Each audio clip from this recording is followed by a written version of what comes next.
اور بتا دیا ہے کہ عمران خان آپ کا لیڈر، آپ کا سابق وزیر اعظم بالکل سچا تھا، وہ جو بات کہہ رہا تھا وہ ایک ایک لفظ منو ان سچ تھا، اس کی آج روس نے توثیق کر دی ہے۔ اور روس جو ہے وہ عمران خان صاحب کو بڑا پسند بھی کرتا ہے، کیونکہ جو موجودہ رجیم آنا چاہ رہا ہے یہ تو جو سیٹ اپ ہے یہ تو ٹوٹلی امریکہ نواز سیٹ اپ ہے۔ امریکہ کو جو ہے وہ کہتا ہے نہیں، ہم امریکہ کو ایبسولوٹلی یس کہیں گے، ایبسولوٹلی ناٹ نہیں کر سکتے، بیگر کانٹ بی چوزرز۔ اور یہ کہتے ہیں جی امریکہ کے پاس تو ہمارے وینٹیلیٹرز ہیں، تو امریکہ کو تو ہم ایبسولوٹلی ناٹ نہیں کہہ سکتے۔ امریکہ کو بائی پاس کر کے، امریکہ کی من مرضی منشا کے بغیر ہم تو روس کے ساتھ تعلقات نہیں بڑھا سکتے۔ اس لیے روس چاہتا ہے کہ عمران خان صاحب کی حکومت آئے، اور عمران خان صاحب کی حکومت اس خطے کے حق میں بہت بہتر ہے۔ چائنا کے ساتھ تعلقات ہو گئے، رشیا کے ساتھ ہو گئے، ان ممالک کے ساتھ تعلقات میں عمران خان صاحب کی حکومت کو وہ بیسٹ آپشن سمجھتے ہیں، کیونکہ اس کے علاوہ جو ابھی حکومت آنے جا رہی ہے یا آنے کی کوشش کر رہی ہے وہ تو ٹوٹلی امریکہ کی لابی میں جا رہی ہے، ابھی سے امریکہ کو مائی باپ بنائے بیٹھی ہے، تو آگے چل کے کیا کرے گی؟ یعنی روس سے پھر تو بالکل ہی تعلقات ختم ہو جائیں گے۔ تو یہ روس کے سفیر نے ایک پریس کانفرنس کی ہے، جسے آپ کے پاکستان کے میڈیا نے، کنٹرولڈ میڈیا نے مکمل طور پر نظر انداز کیا ہے اور اس کو کوریج نہیں دی۔ اچھا، اس کے علاوہ جی اب شہباز شریف صاحب حکومت بنانے جا رہے تھے، اور پھر ابھی پاکستان میں نے کوئی 1 ارب 10 کروڑ روپے کی ایک قسط لینی ہے آئی ایم ایف سے۔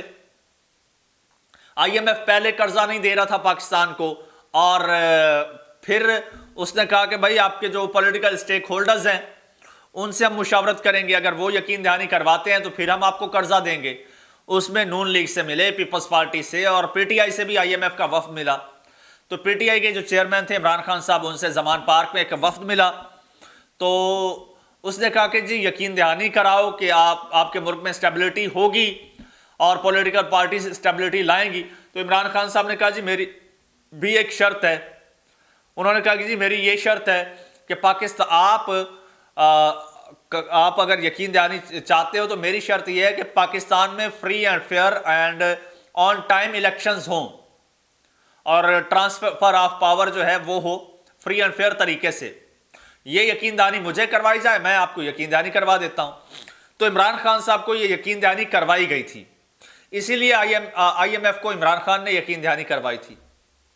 پھر جب عمران خان صاحب جیل میں تھے، آئی ایم ایف وفد نے تب ان سے ملنا چاہا، تب ملاقات نہیں ہو سکی۔ اب عمران خان صاحب کیا چاہتے ہیں، اور اب جب یہ حکومت بننے جا رہی ہے اور انہوں نے فوراً آئی ایم ایف سے قرض لینا ہے، پیسہ لینا ہے تو حکومت چلے گی، ورنہ تو ان کے پاس حلف برداری کی تقریب کا خرچہ نہیں ہے۔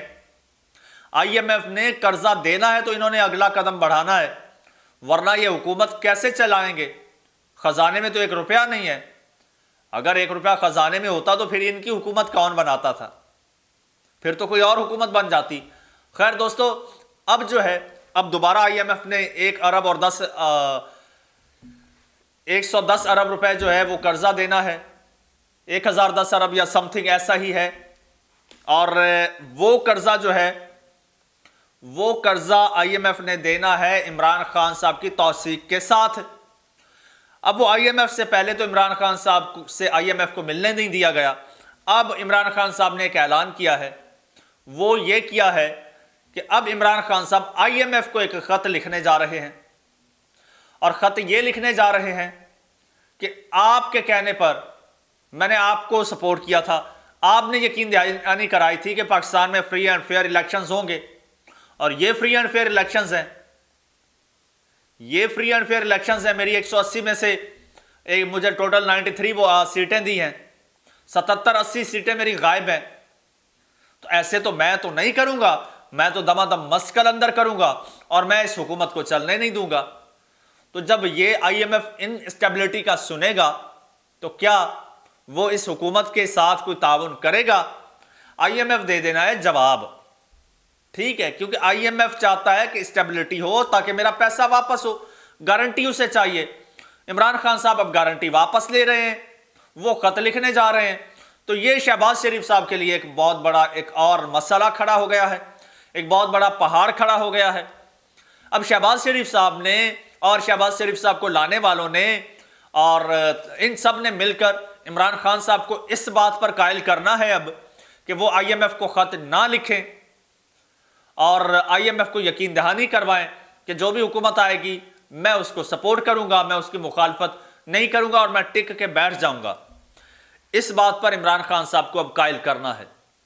اب عمران خان صاحب کیسے قائل ہوں گے؟ اس کی سیٹیں ملیں گی تو وہ قائل ہوگا، ورنہ نہیں ہوگا، اور اس کی سیٹیں مل گئیں تو پھر حکومت بھی اسی کی بنے گی۔ تو دوستو اس وقت ان کی جو گردن ہے اس پر عمران خان صاحب کا پاؤں آ چکا ہے اور وہ مسلسل دبائے جا رہے ہیں اور ان کی اب سانسیں بند ہو رہی ہیں۔ معاملہ بڑا کرٹیکل مرحلے میں داخل ہو چکا ہے۔ آنے والے چند گھنٹے انتہائی اہم ہیں اور کچھ بھی ہو سکتا ہے۔ جو بھی ہوا آپ کے ساتھ شیئر کریں گے، اس کے لیے آپ چینل کو سبسکرائب کر کے ہمارے ساتھ جڑ جائیے۔ اور یہ جو آج کا یہ موضوع تھا، اس بارے میں آپ کیا رائے رکھتے ہیں وہ کمنٹ سیکشن میں بتائیے اور مجھے اجازت دیجیے۔ اللہ